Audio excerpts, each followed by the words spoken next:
ਅੱਜ ਦੀ ਇਸ ਵੀਡੀਓ ਵਿੱਚ ਅਸੀਂ ਦੱਸਾਂਗੇ ਕਿ ਪਿੰਡਾਂ ਦੇ ਵਿੱਚੋਂ ਜਿਹੜੇ ਮੁੰਡੇ ਸ਼ਹਿਰ ਆਉਂਦੇ ਨੇ ਕੰਮ ਕਰਨ ਵਾਸਤੇ, ਉਹ ਮਾਂ ਦੀਆਂ ਸਦਰਾਂ ਉਹਨਾਂ ਵਾਸਤੇ ਕੀ ਹੁੰਦੀਆਂ ਨੇ, ਉਹਨਾਂ ਦੀਆਂ ਮਸੇਰੀ ਫੁਫੇਰੀ ਵੀ ਪਿੰਡਾਂ ਵਿੱਚ ਹੁੰਦੀਆਂ ਨੇ ਜਿਹੜੀਆਂ ਉਹਨਾਂ ਦੇ ਤਾਗ ਰੱਖਦੀਆਂ ਨੇ। ਲੇਕਿਨ ਜਦੋਂ ਮੁੰਡਾ ਸ਼ਹਿਰ 'ਚ ਆਉਂਦਾ ਹੈ, ਉੱਥੇ ਬਾਹਰ ਦੀ ਮੇਮ ਪਸੰਦ ਆ ਜਾਂਦੀ ਏ ਤੇ ਉਹਦੇ ਨਾਲ ਸੈੱਟ ਹੋ ਕੇ ਸ਼ਾਦੀ ਵੀ ਕਰ ਲੈਂਦਾ ਹੈ ਤੇ ਪਿੱਛੇ ਉਹ ਪਿੰਡਾਂ ਦੀਆਂ ਮਸੇਰੀ ਤੇ ਫੁਫੇਰੀ ਉਹ ਰਾਵਾਂ ਤੱਕਦੀਆਂ ਉਸੇ ਉਮੀਦ ਜੀਦੀਆਂ ਨੇ ਕਿ ਸ਼ਾਇਦ ਉਹ ਵਾਪਸ ਆਵੇਗਾ। ਅੱਜ ਦੀ ਨਜ਼ਰ ਤੁਹਾਨੂੰ ਝੰਜੋੜ ਕੇ ਰੱਖ ਦੇਗੀ। ਅਗਰ ਮੇਰੇ ਚੈਨਲ ਤੇ ਨਵੇਂ ਹੋ, ਇਹਨੂੰ ਸਬਸਕ੍ਰਾਈਬ ਕਰ ਲਓ।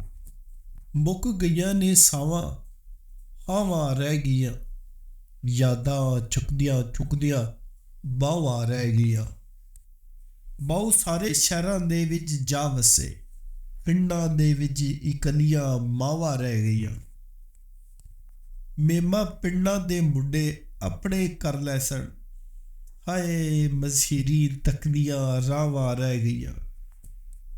ਪਿੱਪਲ ਟਾਹਲੀ ਬੋੜ ਨਡਾਰਾ ਬੂਟੇ ਦਾ, ਪਿੱਪਲ ਟਾਹਲੀ ਬੋੜ ਨਡਾਰਾ ਬੂਟੇ ਦਾ, ਨਾ ਉਹ ਸੰਘਣੇ ਰੁੱਖ ਨਾ ਉਹ ਛਾਵਾਂ ਰਹਿ ਗਈਆਂ।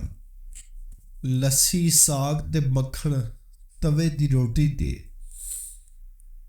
ਲਾਡ ਵਿਰਾਗ ਤੇ ਨਾ ਉਹ ਚਾਵਾਂ ਰਹਿ ਗਈਆਂ।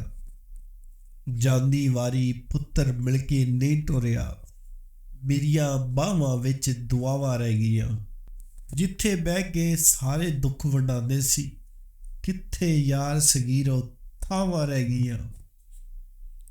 ਮੇਰੇ ਚੈਨਲ 'ਤੇ ਅਗਰ ਤੁਸੀਂ ਜੁੜੇ ਹੋ ਤਾਂ ਤੁਹਾਡੇ ਵਾਸਤੇ ਐਵੇਂ ਦੀ ਪੋਇਟਰੀ, ਪੰਜਾਬੀ ਦੇ ਅਖਾਣ, ਮਿਜ਼ਾਈਆ ਨਜ਼ਮਾਂ, ਗਜ਼ਲਾਂ ਅਤੇ ਬੜੀਆਂ ਚੀਜ਼ਾਂ ਹੋਰ ਤੁਹਾਨੂੰ ਇਸ ਚੈਨਲ ਤੋਂ ਮਿਲਦੀਆਂ ਰਹਿਣਗੀਆਂ।